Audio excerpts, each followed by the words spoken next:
Hello, welcome. All right, and so we're covering the Gilded Age assignment part 2. All right, and we are going to focus upon immigration. All right, and so as I'm getting the names down, are there any questions or comments?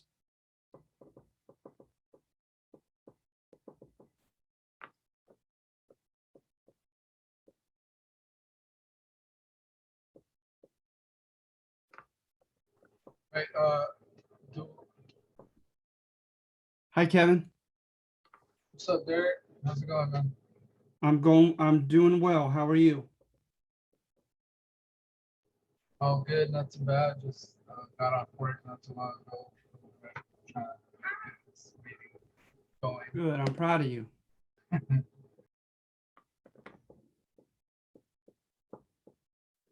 All right, and so okay, I believe I have everyone's name. Let me begin with the test. Okay, so notice the latest questions. Number 30, some historians suggest that the consumer revolution, modern professional sports, and modern notion of leisure time were intended by big business to mitigate class tension.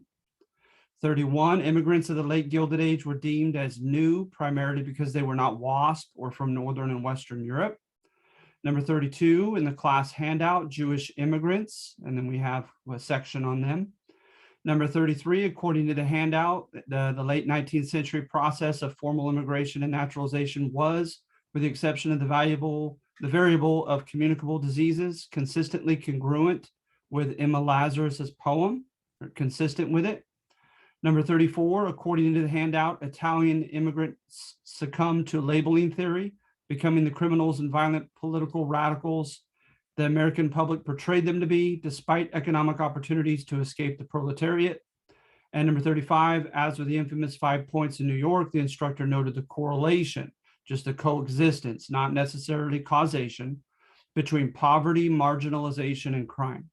Okay, so we're gonna go back to these, and I'm gonna offer you any opportunities for questions. But I want to now jump into the handout itself. All right, I'm not sure if you had a chance yet to look into it. But let's jump up here if you don't mind. Come on. All right, so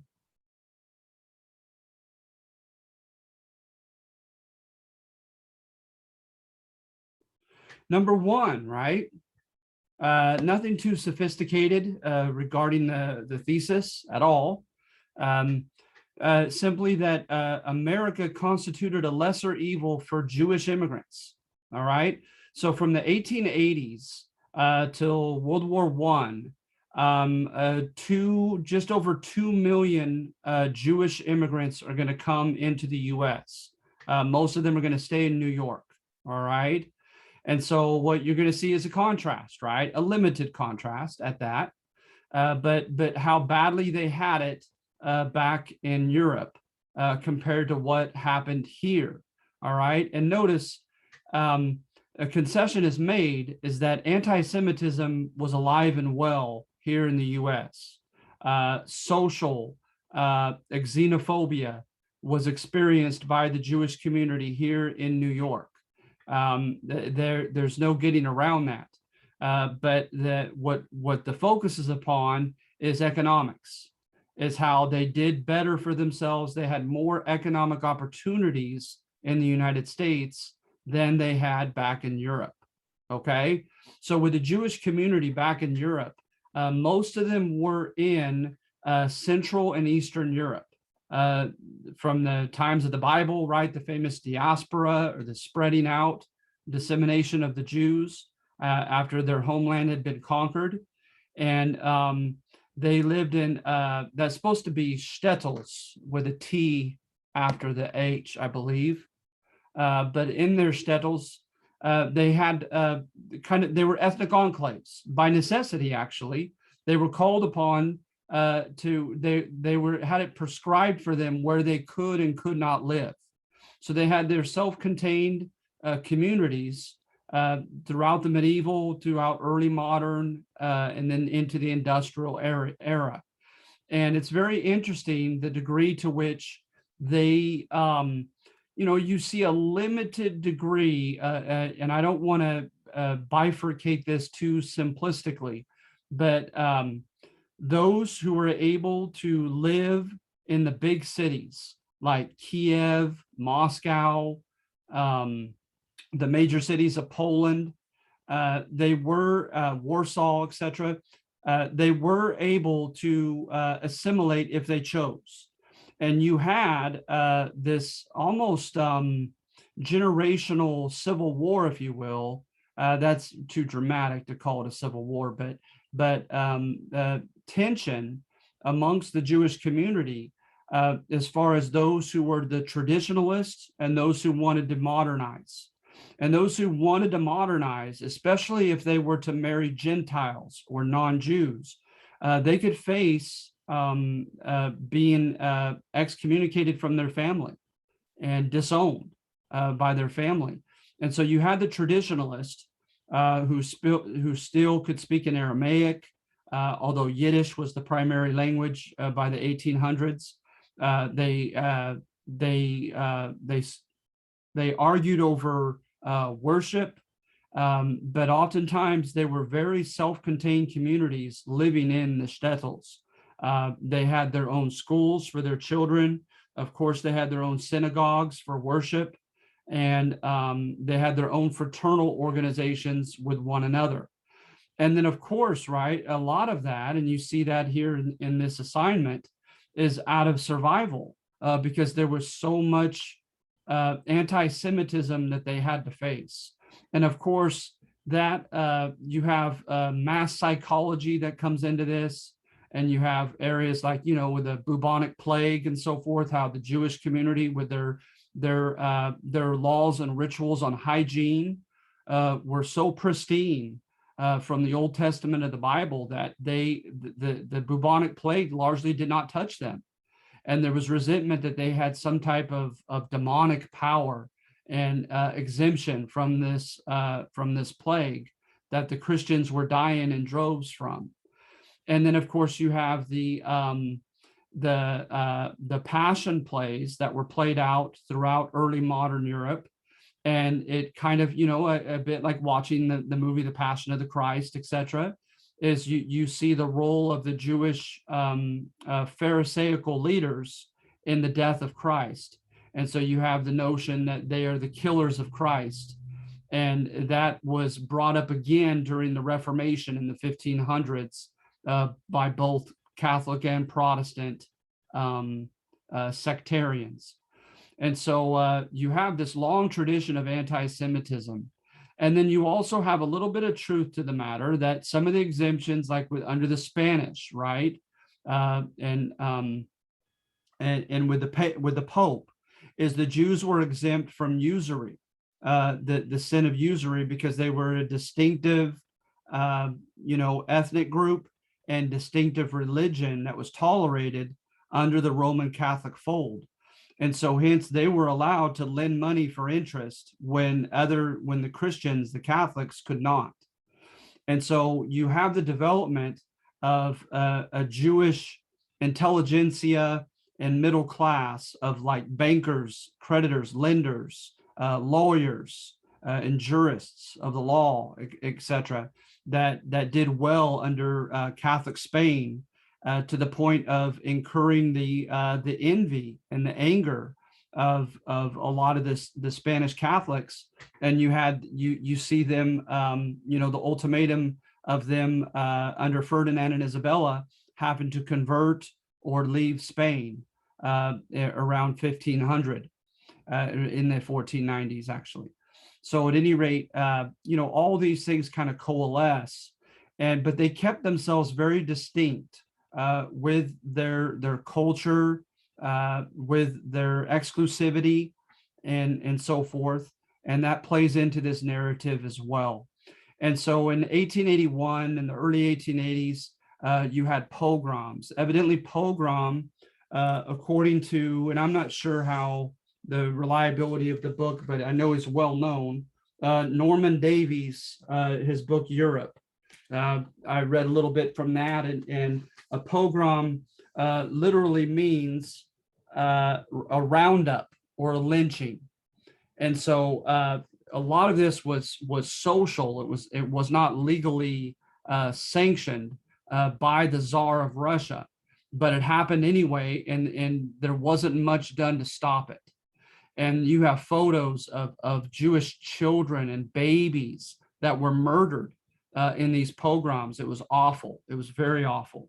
And a lot of it, the brunt of it happened in the Pale, is known as the Pale, P-A-L-E, a place in modern day Ukraine and Moldova and Belarus, where they were confined to stay.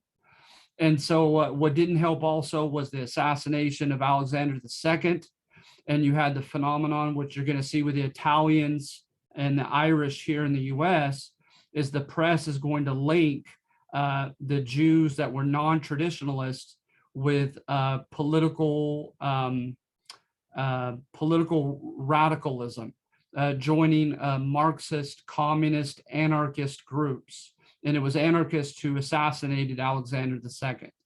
And so they were scapegoated for that, not just people on the far left for his death, but also the Jewish community, which I find to be ironic, because when you look later on at the Bolshevik Revolution, with all the Jewish community in the Russian Empire, both the red shirts and the white shirts were anti-Semites and excluded from their ranks Jewish Russians and killed Jewish Russians and had pogroms themselves. So I find that ironic, but nevertheless, that stigma arose. And so at any rate, you put all of it together, and then you add the economic components, like for instance, the May proclamations or the May laws of 1882. That stipulated that the Jewish people could not farm and own a farm. They could only lease and rent. They could not, they had a strict quota on how many of their kids were accepted into the schools and universities. And they had a quota on the artisanal jobs, on the skilled work jobs as well.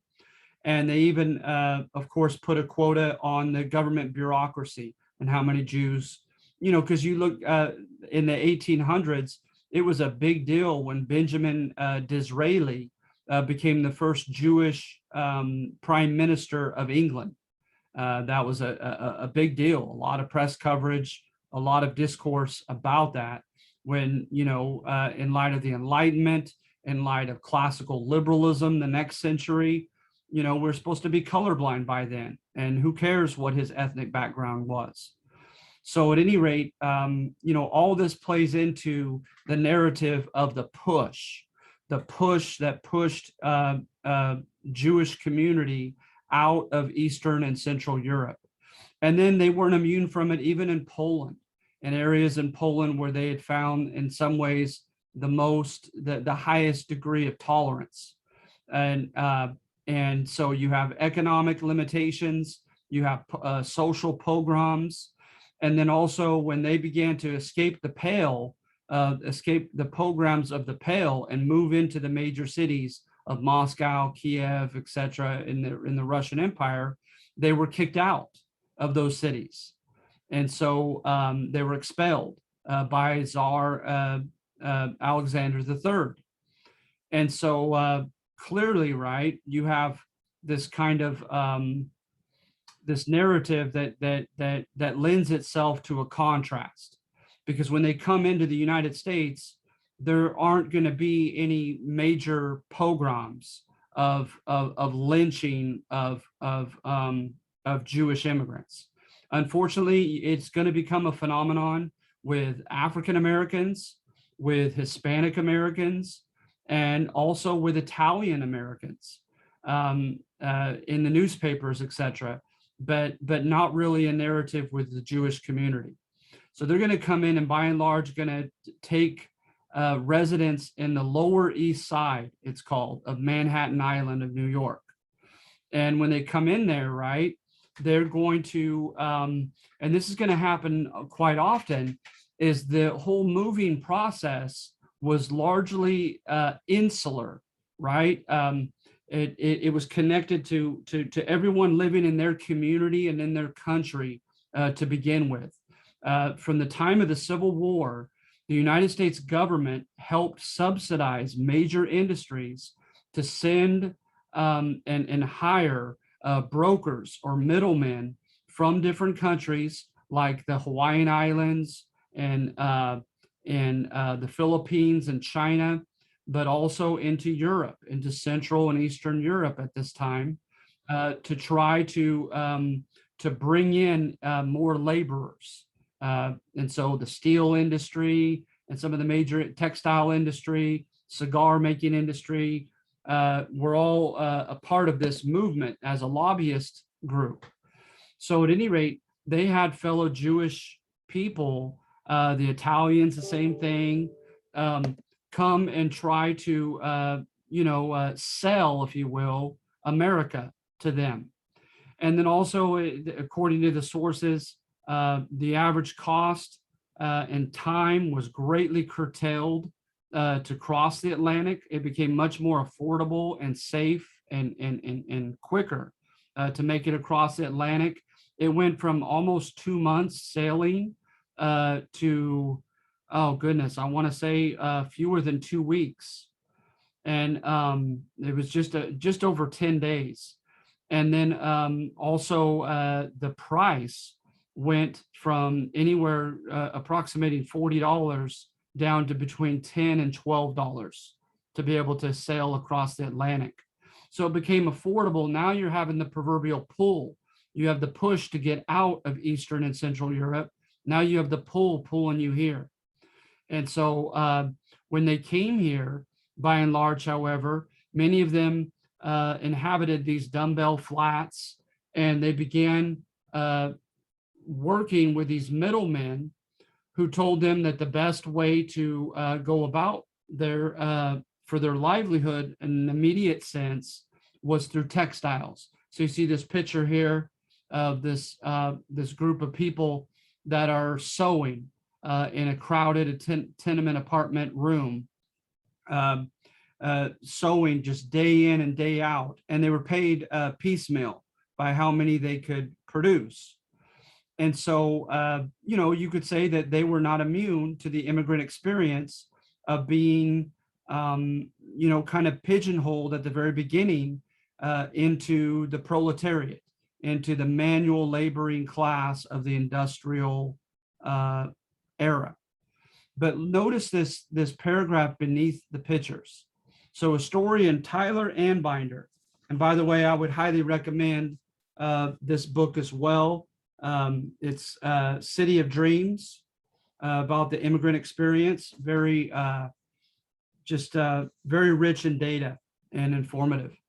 But at any rate, he boasts that a decent number and proportion of them began to achieve socioeconomic mobility, or the American dream, often in becoming entrepreneurs or business owners, many in retail, professionals like teachers, nurses, dentists, lawyers, rabbis, and skilled workers like cigar makers, butchers, bakers, painters. In fact, he contends that within one single generation, Jewish immigrants crammed into unsanitary apartments, sewing clothing diminished by over 25%. That's incredible. So when you look at any nationalities that have come as a demographic and were able to get out of the proletariat in a single generation, one of the only demographics I could think of, the two stereotypical ones are the liberal Prussian Germans and Bavarians of the 1850s, and as well as the well-to-do Cubans of the 1960s. But notice that those two groups came with money. They came with education. And a lot of the Jewish community did not have the opportunity to accumulate either of those two back in the old world. So those two groups had a leg up over the Jewish community. But nevertheless, the Jewish community, 1/4 of them left those major industries of garment production, in particular, and the women, right, as it says here, diminished by over 60%. How many of them initially worked as domestics? Over half of them got out of that by their first generation. That's almost unheard of. When you look at groups that have come without education and without capital, like Italian Americans, especially from Southern Italy, and Irish immigrants, nowhere near those numbers. You're talking oftentimes at least the third generation. Not until the third generation do they kind of extricate themselves from the proletariat class. So that's amazing socioeconomic ascendance, moving up the chain, moving up the pyramid very quickly relative to other demographics that came with such little capital. And although education, they had their own schools, so that might be a little bit different, but at least with capital, little capital. So at any rate, yes, when they moved into nicer neighborhoods, I mean, look at this sign here, no Jews and no dogs allowed, some terrible anti-Semitism, but there were no major pogroms. There were no pogroms here. There were no laws according to the 14th Amendment. Once they could become naturalized, they were entitled to all the rights of citizenship. And so hence, as I put at the end there, again, America, albeit far from ideal, constituted a lesser evil than back in Europe. All right. So nothing really sophisticated about that thesis. But I thought that was worth conveying on this topic of Gilded Age immigration. So any comments or questions? All right, and then number 2, the title says it all. American Gilded Age immigration policy did not live up to American rhetoric. So according to American rhetoric, right, Emma Lazarus's poem, look at here, just that small little part. Give me your tired, your poor, your huddled masses yearning to breathe free, the wretched refuse of your teeming shore. Send these, the homeless, tempest-tossed to me. Refuse, what a strong word, right? Your human garbage, your human disposal. Bring them here and we'll accept them. Well, I'm not sure about that, right? According to Ann Binder's book, there was a process of, quote, weeding out undesirable immigrants.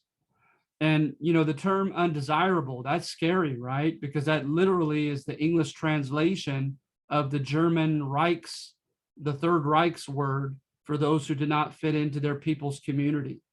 And so at any rate, you have the role of a couple things to keep in mind, I think, in light of numbers 2 and 3 on this assignment. Is one, right, is the American political tradition. This is another book that I would highly recommend. It's called Italian American, The Racializing of an Ethnic Identity by David Richards. And I would highly recommend that also. You don't need it, but if you have the time and resources, it's very interesting. But at any rate, he states in it that Americans, by at least the time of the antebellum period before the Civil War, they had found a way to try to rationalize their hypocrisy regarding liberal constitutionalism. With liberal constitutionalism in France in the French Revolution and other parts around the world, and even in the rhetoric of the American Revolution, it was founded upon pluralism of people, tolerating and accepting all differences of culture, ethnicity, nation of origin, etc. Right? and just and natural rights, by way of human rights, right?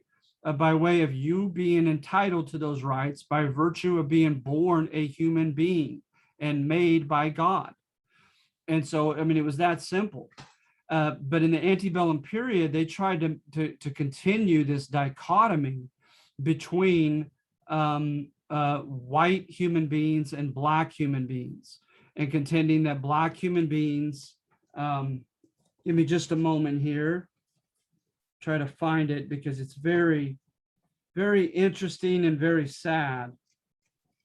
I have the quotes actually on number 3.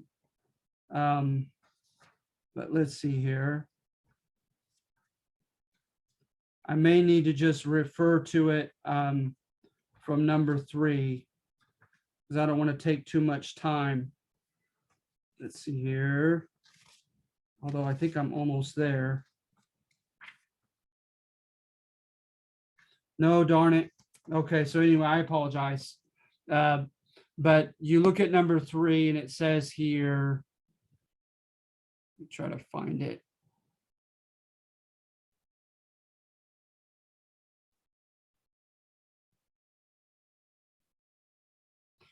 Right here. This fear of their darker complexion, starting with this section right here, coexisted with an American political culture that, despite the Civil War, emancipation of slaves, and Reconstruction, held to the marginalization, right, kicking to the corner and excluding of African Americans as an inferior, marginalized other, right, in a sociological sense. When you make an other of a demographic, you don't apply the same rules. The same rules that apply to you don't have to apply to them. Dehumanized because of a fictitious failure to think rationally, control their sensual urges, and engage in moral and reflection and deliberation. I think that's supposed to just be moral reflection. No, and. Sorry. So moral reflection and deliberation. And, you know, to me, it goes back to Aristotle and his saying that some people by nature are not endowed, are endowed more with an animal-like nature. They're creatures of instinct rather than intellect. They have, they're meant to do manual labor and to be slaves by nature. And then those who have a more cultivated sense of right and wrong and have a better cognitive ability to reflect and to think critically are meant to be their masters. Very, very politically incorrect and against what we believe in American political tradition and culture, right? And so at any rate, you know, this existed in our political discourse during the 1800s. You look at this time, Plessy versus Ferguson in 1896 talks about the supposed innate differences of African Americans and dehumanizes them, that decision to allow segregation to exist. So you have that going on in American political culture while these immigrants are coming in.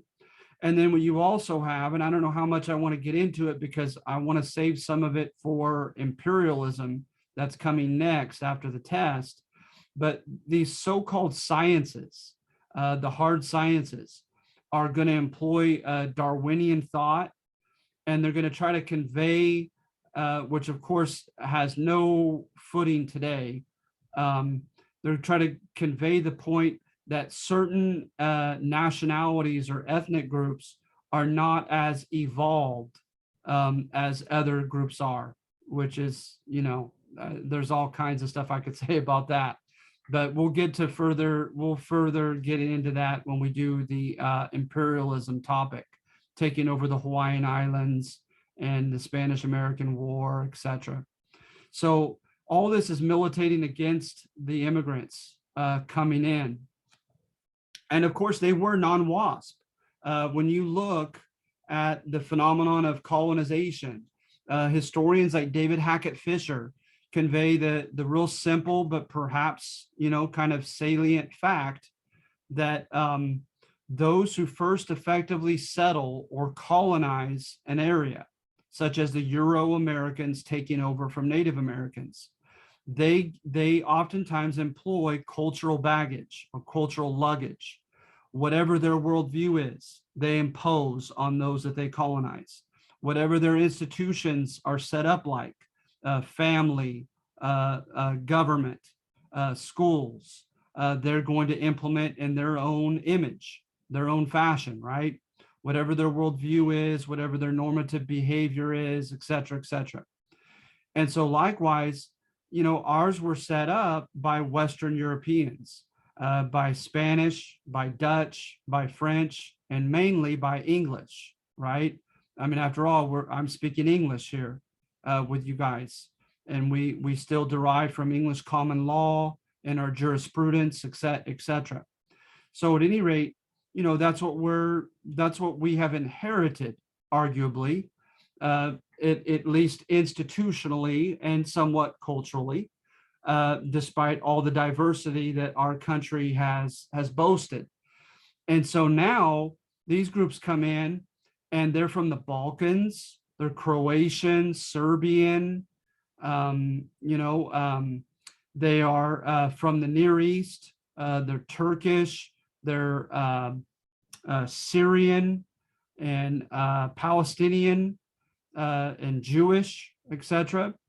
And they're from Central Europe. They're Polish, Hungarian, of course, German, Austrian. And so they're different. Oftentimes they're not Protestant Christian, they're Eastern Orthodox, they're Roman Catholic, they're Muslim, they adhere to Judaism. And so they're different. And so Americans were afraid because, this was long before the Mosaic symbol for Americana that we got in the civil rights movement, right? Where there's like a quilt and each patch of the quilt is made of different fabrics and kind of like e pluribus unum, we're one out of many. That's at this time, you still had the contention that we were a melting pot, that we were supposed to be a melting pot, that everyone throws in his or her own, background, culture, ways of doing things, worldview, and it all is supposed to be thrown into this American melting pot, and you get out of it a synthesis, a so-called synthesis. But at the same time, while they're saying that, a lot of people would convey the opinion that they didn't really mean it. They still wanted America to be WASP, white Anglo-Saxon Protestant. And so at any rate, you have that component to this topic where the immigrants are coming in and they're different, they're foreign. A lot of them did not bring with them, they didn't have the opportunity to do such, a lot of education, a lot of capital or money, accumulation of many economic skills. So then the notion is, right, is okay, are they just gonna be a heavy weight on our economy? Are they just gonna come in and become, perhaps wards of the state? And remember with the Macintosh case of the 1820s, a ward of the state is someone who is at the mercy of the government, and it is a dependent, basically, right? And it's going to cost the public rather than benefit the public. So at any rate, when people came in, they were worried oftentimes about what they were going to bring to offer, if they had any skills, if they were psychologically and emotionally sound, if they were physically sound and capable of working, etc. And so hence they wanted elderly people to have someone migrating with them, and children as well, who would vow to be their breadwinners, to do the work for them and to feed them, so that the states and the federal government would not have to do such. If they thought that you might have a psychological malady just upon eyesight, not any initial test, or a formal evaluation, they would put a big X on you to carry, and they would send you to a special place to psychologically evaluate you.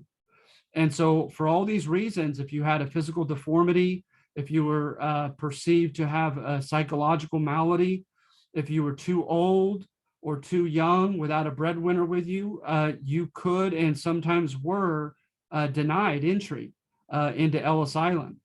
And that does seem to be ironic in light of the poem, right? That was expressed at the bottom of this section. But there were variables that determined, that could determine your entrance or exclusion, and that is congressional laws, right? Let's see here. The administration, the presidential administration, and who was chosen or appointed to lead Ellis Island. And you see quite a contrast between Oscar Strauss, who himself came from Jewish immigrant background and was very lenient in his policies, and a guy named William Williams, who was very stringent, very strict with his policies. William Williams, for instance, he raised the amount of money to pay from merely $4 up to $25 to try to weed out the poor. And so at any rate, but look at some of these categories: idiots, imbeciles, feeble-minded, yikes, right? And then you have the component to it that was seen as being very pragmatic, right? Very practical oriented. And that is like if you had a violent criminal record, if you had a communicable disease, needless to say, they would turn you away. With the communicable disease, they gave you 2 weeks of quarantine opportunity before they turned you away. All right. So take a look at that and see how the writer is being hard on the U.S. administration and Ellis Island, saying that we did not live up to our rhetoric.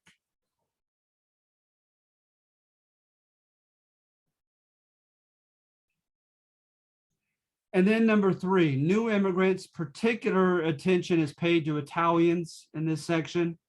New immigrants could not win. And the idea was, right, is that you do have a degree of identity. What is it called? Well, I'll get back to that. But at any rate, you have a degree to which the Italians in particular and others, right, were pigeonholed into the proletariat, didn't have many feasible opportunities to escape. As a case in point is mentioned the writer, the starving poet, Pascal D'Angelo, okay? Look at evidence of him trying to make it out of menial jobs, menial labor, contract labor that some of the Italians came as part of, because despite the fact that it was illegal, many Italians, through their brokers, their middlemen in Italy, made contracts and moving here to get jobs before they even arrived. But those jobs oftentimes were in construction, in infrastructure development, and just heavy manual labor. And that did not pay well. All right. And so there they are. But then they come and they have olive complexions. They've already faced persecution from northern Italy and factions within northern Italy. They have their own context, domestic context that they're escaping. And according to this number, reason to be distrustful of government. And they come in and they're not accepted socially. And then also you do have that reality. Notice I tried to qualify it on the test. Correlation, I don't begin to try to surmise the causation as to why and exactly how. but there is a correlation, right? Like modern day Oakland, etc., of very poverty stricken, marginalized groups and crime rates. And, you know, you have a myriad of sociological and psychological and anthropological theories as to why, but it just, that correlation, at least, of the two coexisting has happened quite often in human history. So look up places like the 5 Points in New York, Satan's Circus, the Levee, the Tenderloin, and other areas like that in New York and Chicago. You have groups of primarily marginalized immigrants living on the margins of society and poverty, and you have very high crime rates. It's just a fact. And so the Italians are going to be painted in the press, right, as either coming and taking everybody's construction jobs, or part of the Italian mafia in the 5 Points. And it doesn't matter how numerically small the cases were, right? In this case, image becomes reality as far as an xenophobic response against them when they came in. And then to add to that was the part of economics, is the major unions, labor unions like the American Federation of Labor, did not accept unskilled Italian workers into their ranks. And so some joined more radical Marxist groups, like the Industrial Workers of the World, the IWW, known as the Wobblies, the American Socialist Party, the American Communist Party, the Workers International, the Comintern. And so then in the newspapers, that's where they get another case of the bad rap. So let's see here.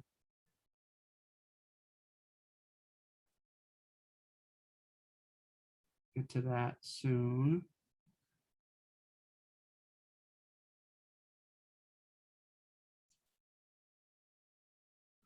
Frighteningly for the public, these Marxist organizations were primarily for the overthrow of the capitalist system, some advocating its demise by violence. According to historian Howard Zinn, the 1877 formed Socialist Labor Party was tiny, but it had some influence in organizing unions among foreign-born workers. In New York, it was Jewish socialists who began a newspaper for their cause. Moreover, German immigrants established social revolutionary clubs in Chicago. And the fact that they had to publish all materials in 5 languages attests to the presence of immigrant constituents. Co-founder of the Radical International Working People's Association, August Spies, was a German immigrant, and he was convicted and hanged for the bomb thrown at the Haymarket Square labor rally that killed 7 police officers. Would-be assassin of mogul Henry Clay Frick, Alexander Berkman, was Russian-born. And let us not forget that the Molly Maguires, a radical union that practiced assassination as an organizational tactic of choice, emanated from Irish immigrant fraternal organizations like the Ancient Order of Hibernians. Hibernia was the Roman name, I think, for Ireland. Statistically, right, these instances do not prove a thing. However, when the press ran with such stories, new immigrants were publicly stigmatized as dangerous radicals tied to violent organizations wishing to initiate a bloody class war. Okay.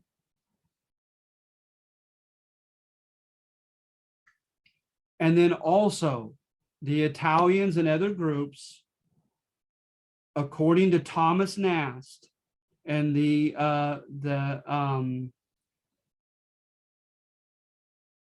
press of the Gilded Age, right? They tied themselves with the political machines. Machine was a word that was used for the day, right?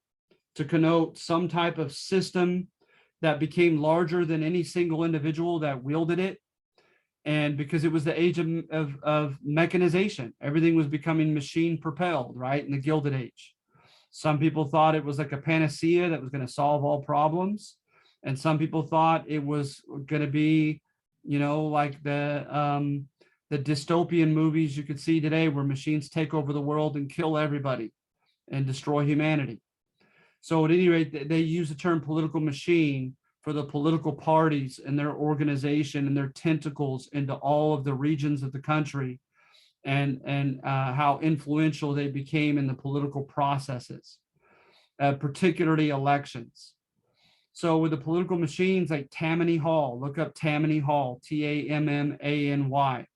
in New York. Very powerful, most infamous political machine. And it was known for buying or bribing votes. The new immigrants would come in, it would provide them jobs, provide them a place to stay, provide them emergency or medical care for family members. And then in response, they asked in return for their loyalty on election day. And so, of course, they would go into the immigrant enclaves on election day and demand that they come and vote not once, but several times for the candidate of their choosing. So if you guys have seen Gangs of New York, right, it's a little bit hyperbolic. It exaggerates a little bit, but and there's some crassness in the movie actually, but there's some truth to that movie. So at any rate, who gets blamed? Not only the political bosses in the press and with the law eventually, like Boss Tweed of Tammany Hall ended up going to prison, but also the immigrants who were selling their votes. So the Italians were being stereotyped, would you say? Oh, absolutely. So they were being stereotyped, right? From the get-go, they were stereotyped as an other because of their olive complexion, the fact that nature and nurture, right? The fact that biologically the Italians were, because Italy has a very kind of like Spain, has its proximity to the Mediterranean. It has historical ties to North Africa, to the Levant, even the Near East, to the Austro-Hungarian Empire, etc. Right?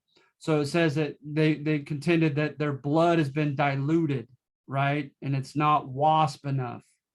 And then in addition to that, Italy, right, has had was going through a lot of turmoil in the 1800s with its unification wars.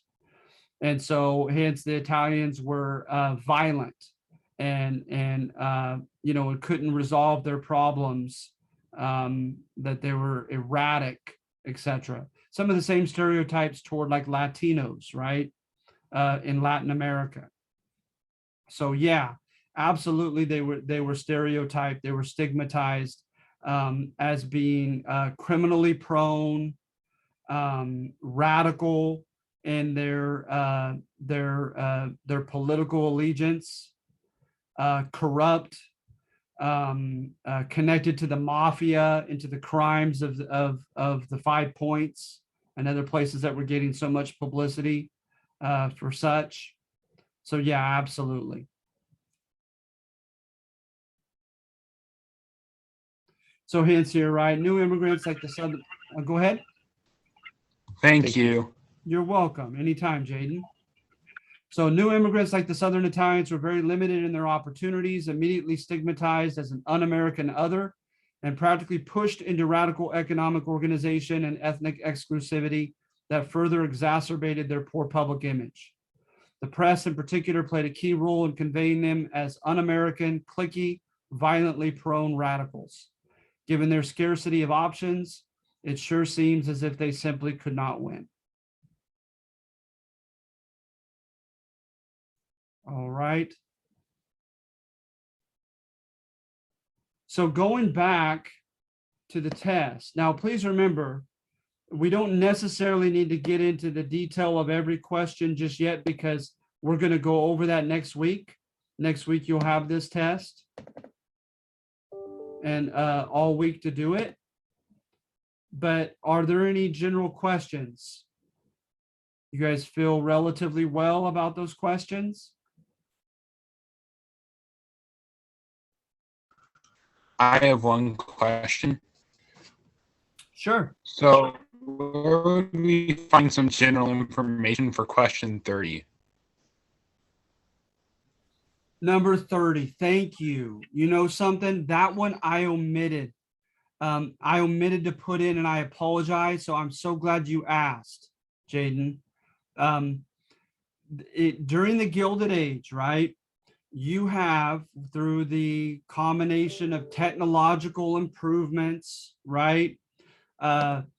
Problems of the cities that just exploded in population, right? Because industrialization also always seems to historically engender not only people moving out of cities to get away from it, but more than that, coming into the cities to get a job.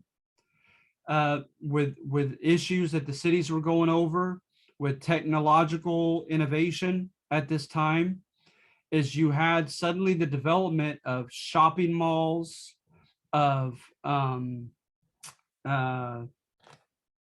amusement parks with roller coasters and Ferris wheels for the first time.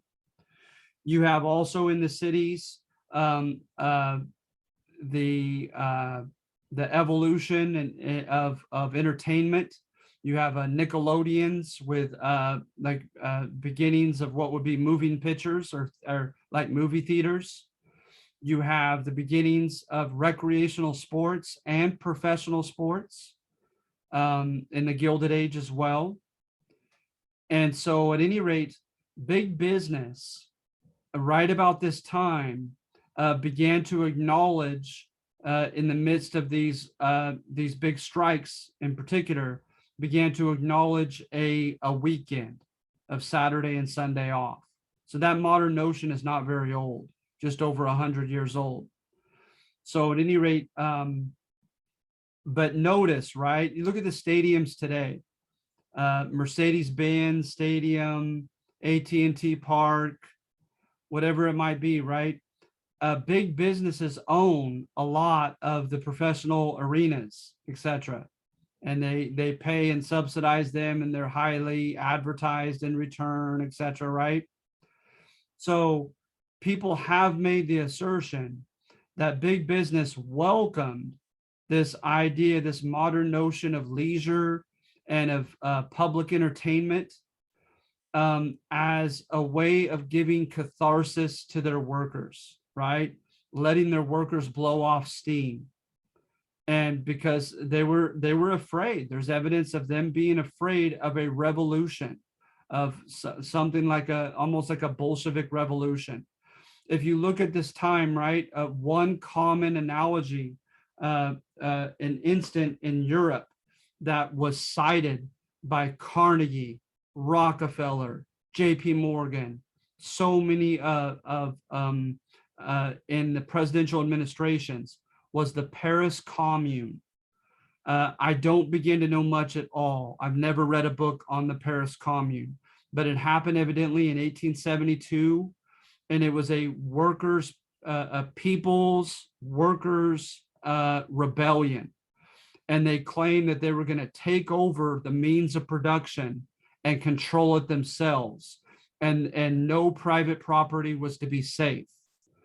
And they were going to have, I think they advocated what they call syndicalism, and syndicalism.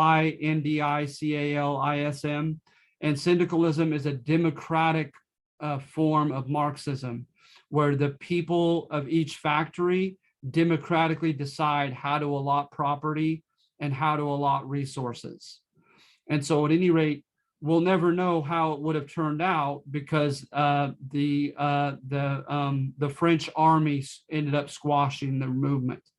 But for a couple weeks, they claimed to be the rightful owners, leaders of the country, not just Paris. And so evidently it was very scary. And so the well-to-do and the powerful and those in charge here in the US were frightened by it, right? Another young man at this time who was fixated on fears of a civil war was young Teddy Roosevelt. You have a lot of quotes from him as well, fearful of there being some kind of like a pre-Bolshevik revolution here. So at any rate, big business, right? The idea is that it was a win-win for them. Okay, fine, let our workers have a couple days off, but then when they go to the amusement park, they go to the movie theater, they go to the professional baseball game, we own the stadium and we have a share in it. And so the earnings that we give them in wages, they'll give them right back to us as they're enjoying their weekend, and they'll come refreshed and ready to be exploited again on Monday morning. So it's something to think about. To the extent to which they wanted to foster, inter-economic, interclass camaraderie, that's very subjective. I've heard intelligent arguments on both sides. To this day, right? You can go to a professional sports game and you have some millionaires there that are buying the booths. And then you have people that are just getting by, working class, that are able to save enough money to go to the same game and cheer on the same team, right? And give them a sense, even if it's just for a few hours, of camaraderie, rooting for the same athletes, the same teams, etc. And then you have the degree to which, certain activities have been kind of monopolized by one class or another. So for instance, even at that time period, according to sources that I've read, the working class pretty much monopolized the amusement parks. That even back then, the well-to-do felt as if they were too good for that was beneath them to go ride on a roller coaster. The famous one was Coney Island in New York, right? So at any rate, and then of course, in a contrast to that is you have orchestras, and the well-to-do usually were the ones that went to the orchestras and to the finer art, events, etc. So at any rate, that number 30 was intended to be true. Okay. And yeah, I apologize that I had at one point a number on that, and I'm presently unable to find it. And I rewrote number 3. And so I spent all my time on number 3 this time, rather than using the time to write a section that correlates with number 30. So Jaden, thank you for bringing that to my attention, because outside of me mentioning it, you won't find it there. They briefly allude to it in your textbook, but that's it. Okay, thank you. You're welcome, as always. So I'm grateful to have you guys. Let me make sure I still have everyone's name. Are there any questions or comments before we conclude?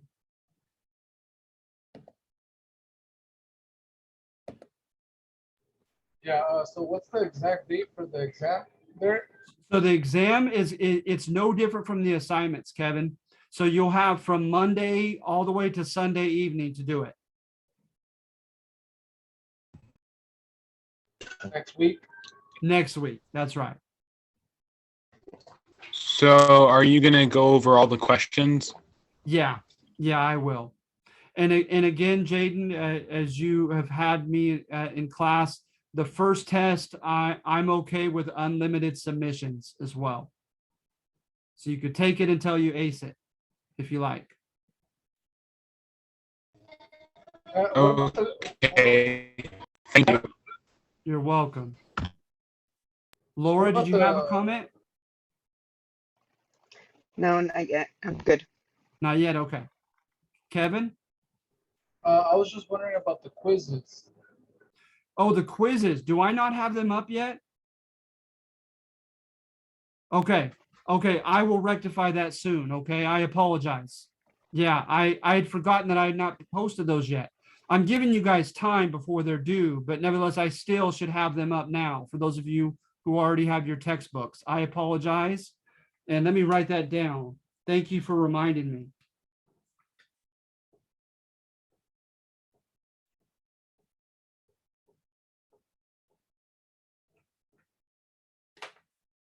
Yeah, I will put those up shortly. Okay, so that's all I have, you guys. Just wanted to make sure. So you said on Monday we're gonna have a Zoom meeting and we're gonna go over the study guide with you, Eric. That's right. Yeah, we're going to go over the test and you'll have until Sunday evening to submit it. All right. Good, good, good. All right. Well, thank you guys. You'll get your extra credit points. You've earned them. Thank you, Derek. Thank you, Laura. Thank you for sticking with me and not falling asleep. No, of course not. All right. Goodbye. All right. Thank you. Bye, everyone. Bye. Thank you. Thank you. Thank you. Thank you. Ariane, thank you.